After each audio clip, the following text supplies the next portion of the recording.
So we're building this pathway where we have pre-apprenticeship programs, right? Programs that are training programs that last anywhere between 11 weeks and 6 months long to help train folks specifically in construction skills, get your license, back if you need to get it back, get your GED or your high school diploma, that to prepare you for success in construction careers where you can make living wage jobs and they come with benefits on an annual basis. So this is really a way to build opportunities for people of color and people who live here locally in a career that you may not be familiar with.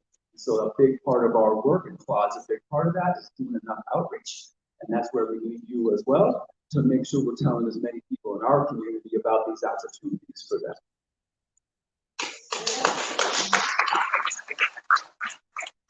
Okay, our next speaker will be Tony Butler from IBEW 46.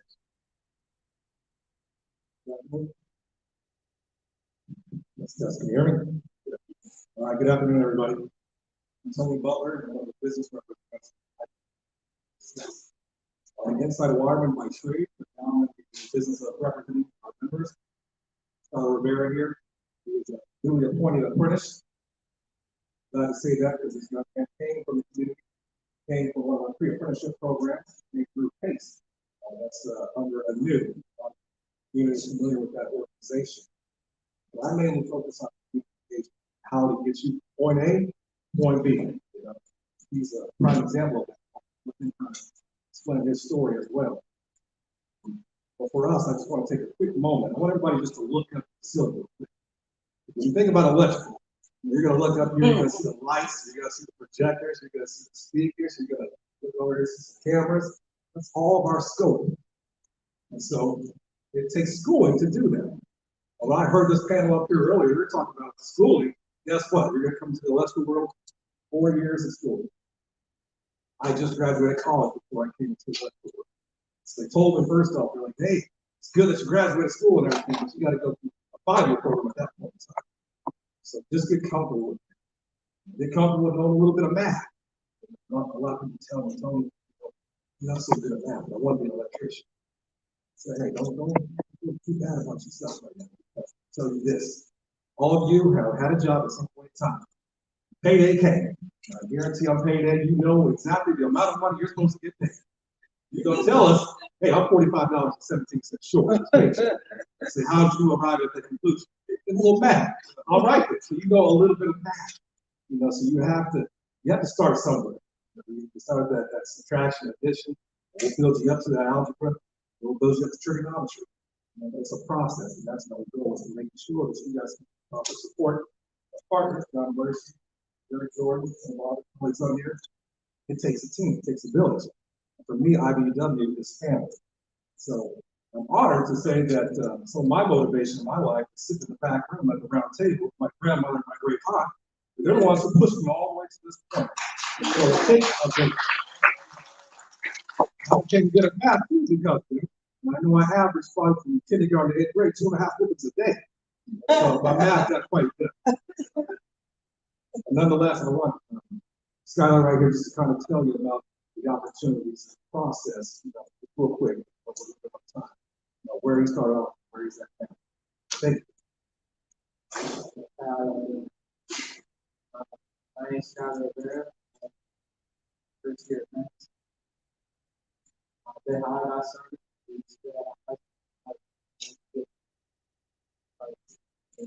a speaker of the program. I went through that program over the summer, and very shortly after, I met a graduation ceremony where he took me under and had me come to a meeting down at the hall. And shortly after going down to the hall, he told me all about the process and what the things I need to do. And shortly after going to that meeting, which was EZM's practice, I shortly began work right after that, and I worked as an installer, which is an entry-level electrical guy, for probably about 8-9 months before I put in my application for the apprenticeship. And the application process was probably 3-4 months, and the process goes something like put your application in, put all your paperwork in, later, we send an email where you need to take your aptitude test, which consists of math and English reading comprehension. I believe this has a score on a scale of 9, and I scored 7. And I think the standard is you have to get a 5 to 10. And then after, if you pass your test, you have to interview panel of people interview. And after the interview, you get placed for the rank. And they pick the top 20 or so people from the ranking list to be placed through a boot camp to go into the apprenticeship. And I believe I was ranked 4th in my boot camp, and I'm currently finishing up my boot camp, and I'm currently working and going to school as an apprentice.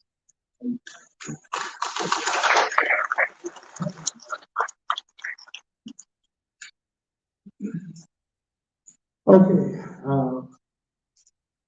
I would like to go with my brother at the end of the pack. Back program and what we do have a fair.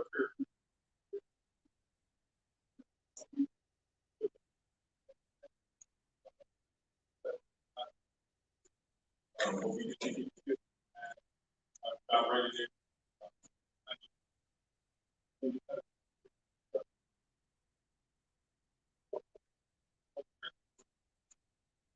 Try to get you out there.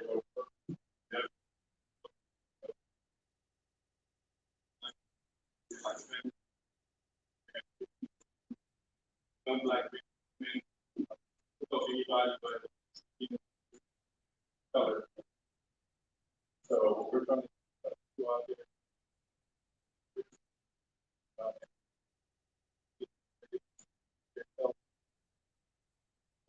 Notice, most people pray. So, you know,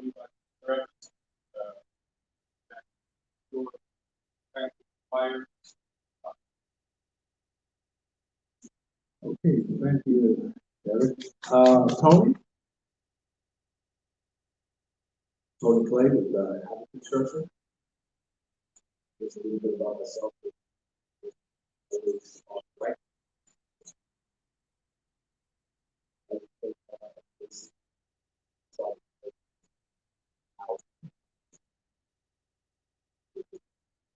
It's a process to get there, as you guys can hear, but well, so we look at everybody's looking for other what good, to good living ways. It's helped me out a lot. It's helped me. It's really well. That's pretty much all I.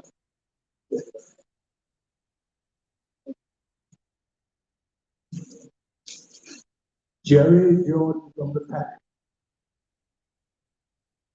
Hello, how's everybody doing? You know, I'm the director of the PAC program.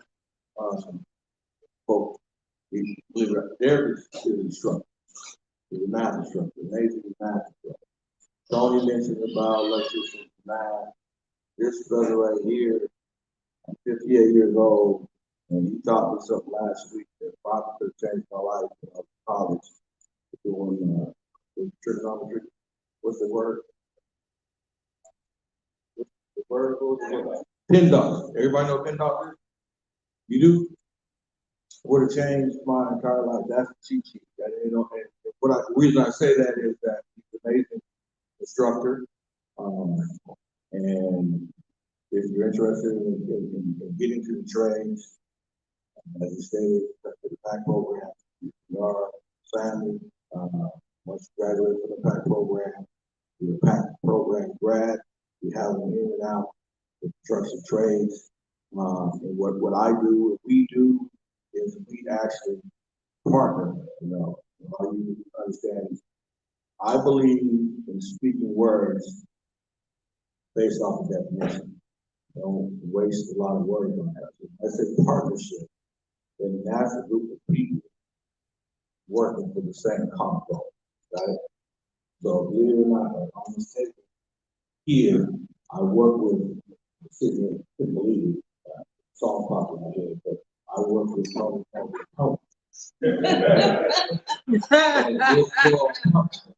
We actually, are working for the same common goal. We speak to each other, you know, this is what we do, because we know it takes all of us to make this change and get you young folks into the trade. So believe it or not, it's a card table.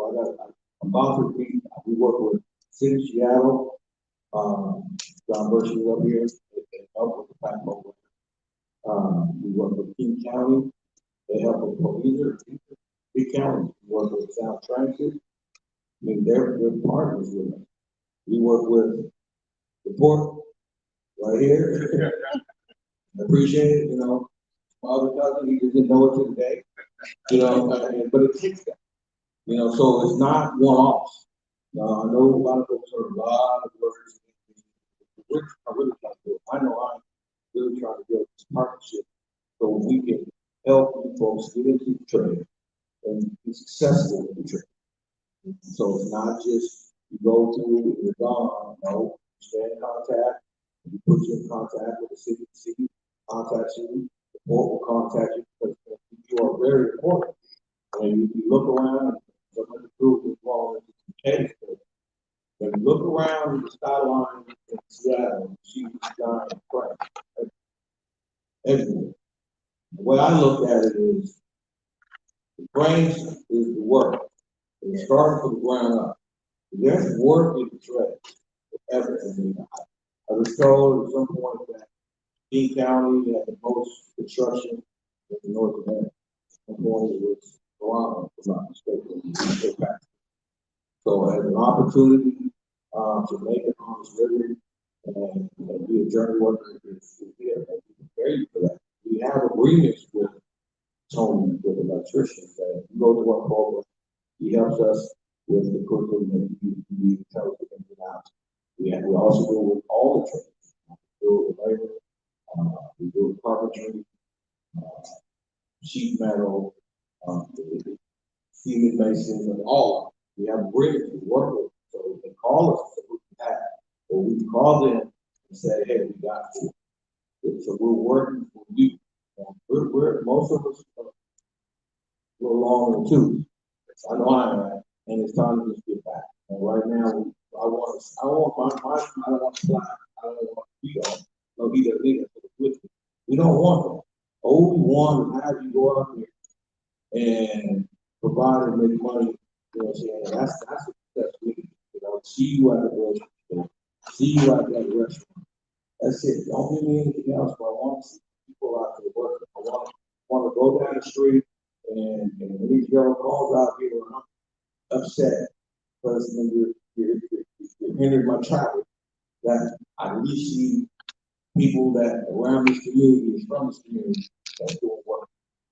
I'll be proud of that. I don't like seeing it if it's not here, I'm not here. We need to make that change. And right now, that's what we do. Thank you.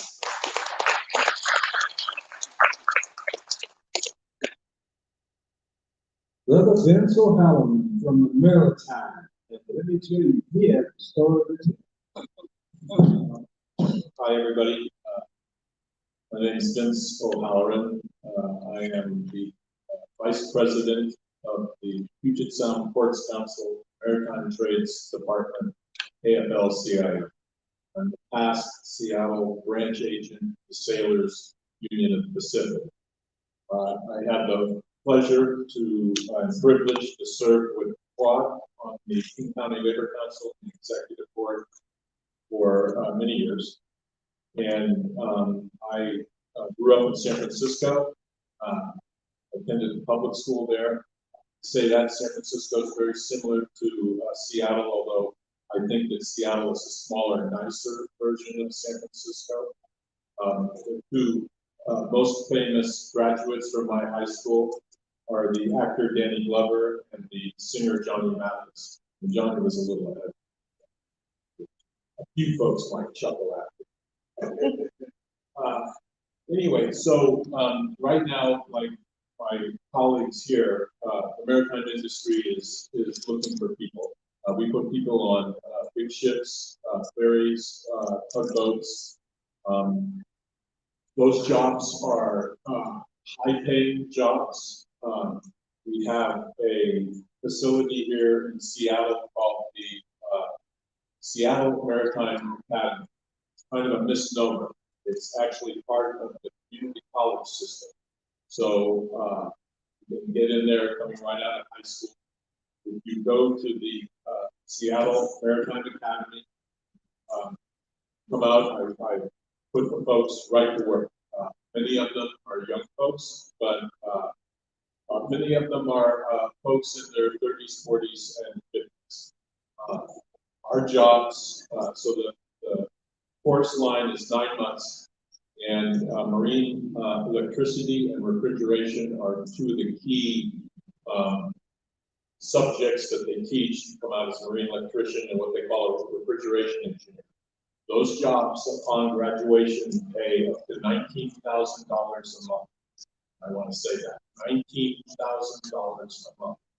And so a typical tour of duty for us is 4 months. You work on a ship for 4 months, you qualify for a year's medical and a year's pension benefits. And the reason is you're on the ship for 24 hours a day, 7 days a week. And we go all over the world.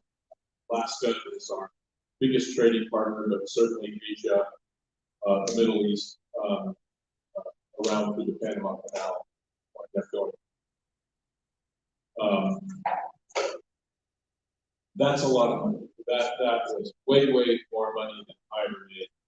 I was working on the ships and then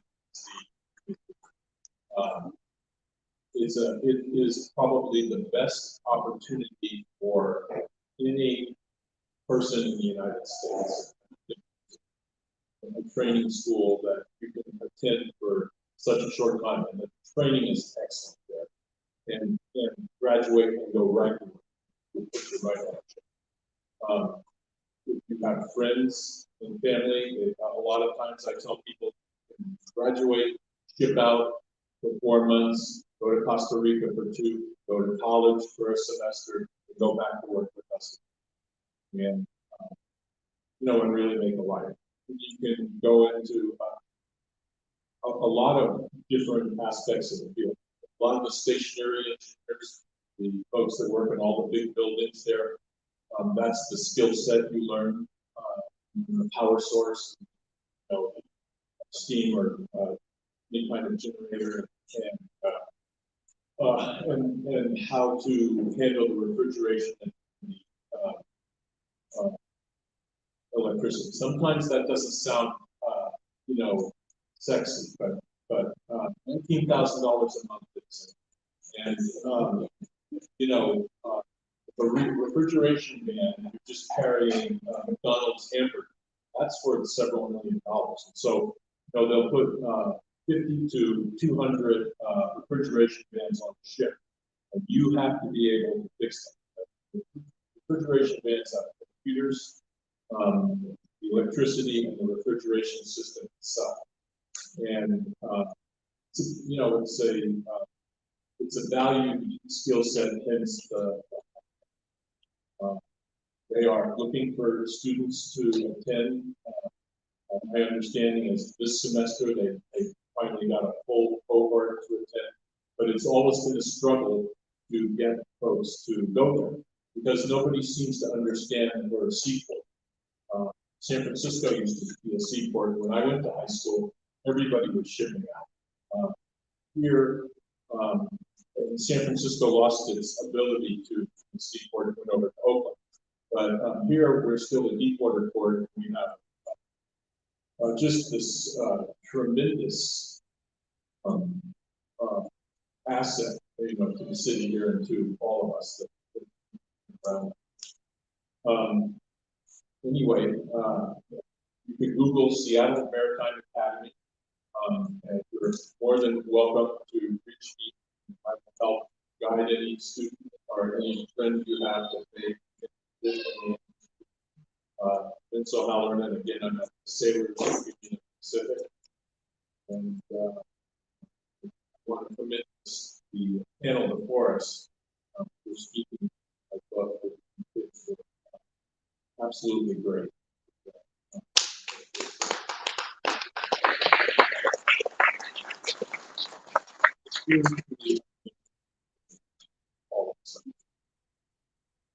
President Luis.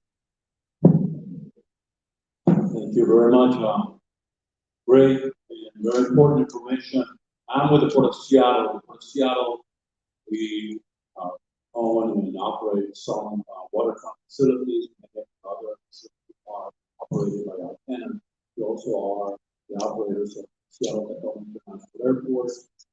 We have the workforce development department, my department.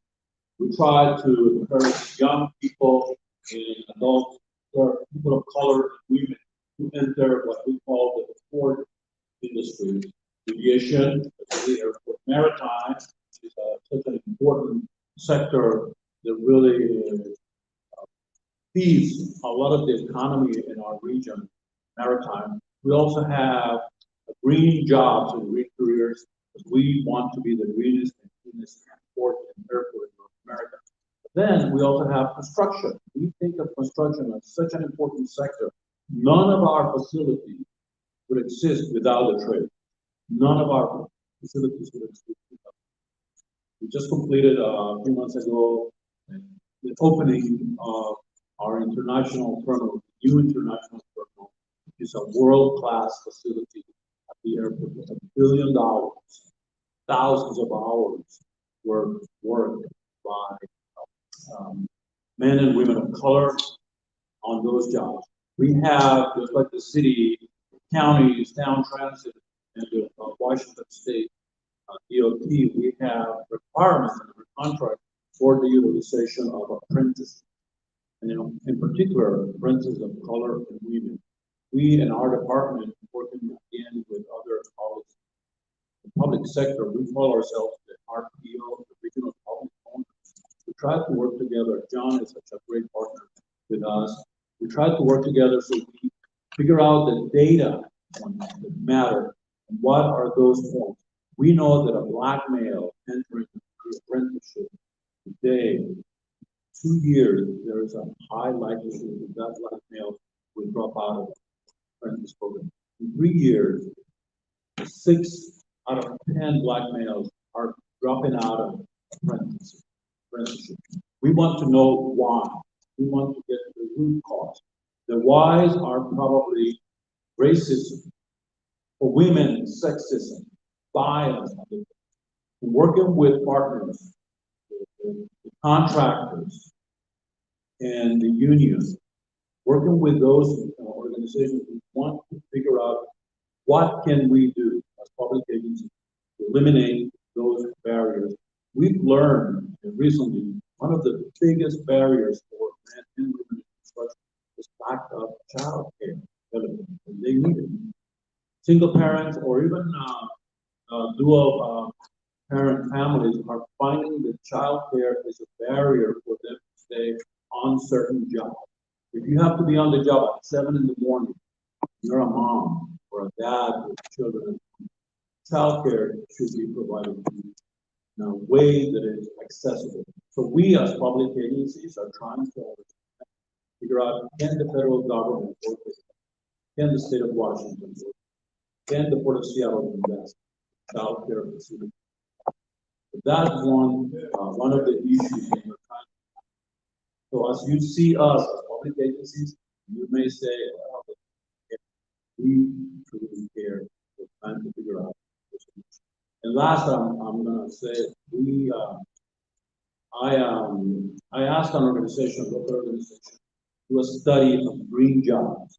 What are the green jobs that are available for our people? And the green jobs that are the most available are related to the trade. For example, an electrician installing solar panels, that's a green job. An electrician or a mechanic working on hybrid engines or electrical engines, that's a green job. Hopefully we'll have an industry of wind and solar development in the region to increase the availability of electricity. People working in the trades to build those facilities our green jobs. So we are trying to also encourage young people who have this mindset of sustainability, caring for our planet, that the green jobs are in the field. We want to help. And the last point I'll make is there is a high school that opened 2 years ago. It's called Maritime High School, operated by the Highland School District, accepting young people who can become the future of Maritime. So there is such a thing, Seattle area, Maritime High School, unique on the West Coast. That is a place where people get a young mind thinking of themselves, future leaders in life. Thank you very much. Thank you, Lee. And if you can pass that to Gerard. Gerard just arrived a few minutes ago, but he had a story there. Or, like, labor by trade. Labor. Everyone here know about trade. Like, I didn't even heard the name like labor. You ever research them or I know what they actually do? Okay. I just had to go from there because it's not all backbreaking work like construction. I thought that when I first got it, but it's not. You can actually have jobs that are like fine and have longevity on your body. As labor, you can do all kinds of things. There's two sides of it. What's called the civil side, which is where you would do ground down. That's like the utilities and things. So you work with the person that's in an excavator, digging out, and you like pipe foundation stuff like that, toilets and stuff like that. Or you can do ground up, which is structure, concrete, and demolition, forms, and the one thing that I want to look at is that it's 100%. It's not. All those people out there had to learn something. Just like I got the first architect. They've been on this job forever. I'm new.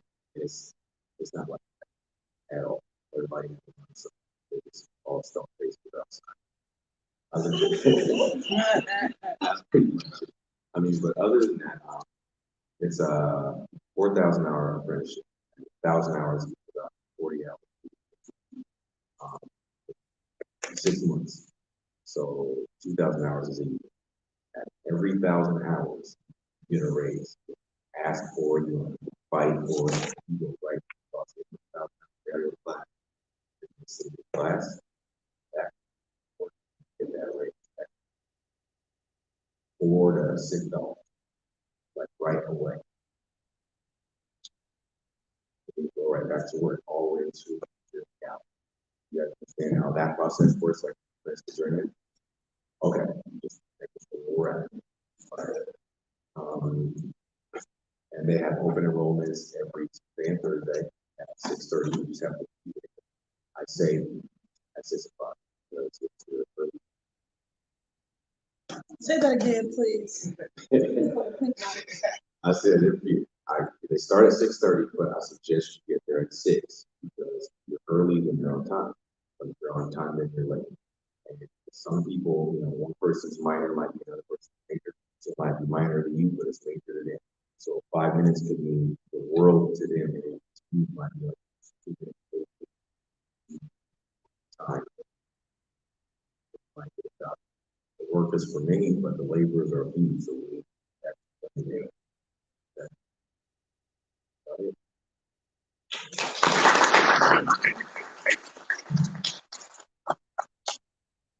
I just want to say that these are some of the gifted minds in the trades today.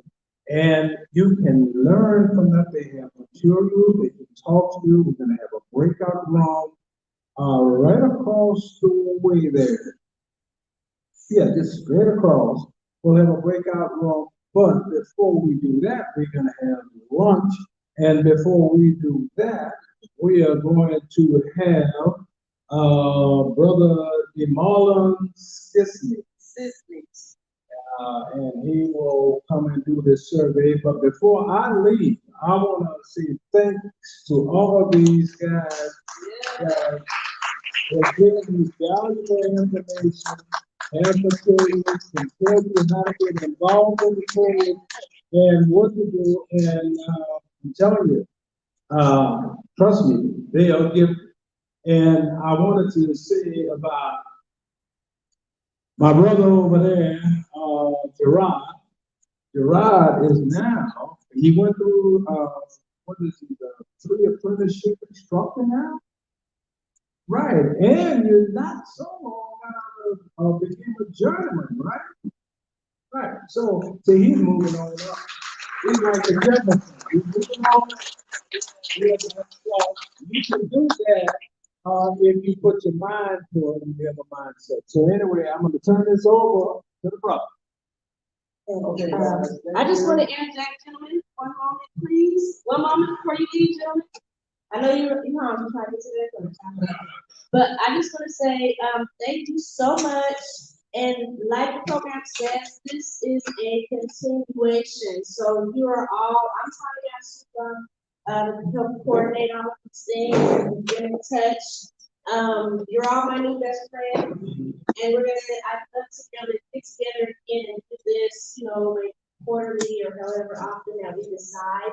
But I really want to be able to help get you all deeply penetrated into the community. I'm a former Seattle Women's Commissioner, so that issue with childcare and all of that, and getting women involved, and young people, that's totally my lane. So, hi, you best friends. Yeah. You get your lunch, Studio One. Y'all can, once you get something to eat, take a drink of water.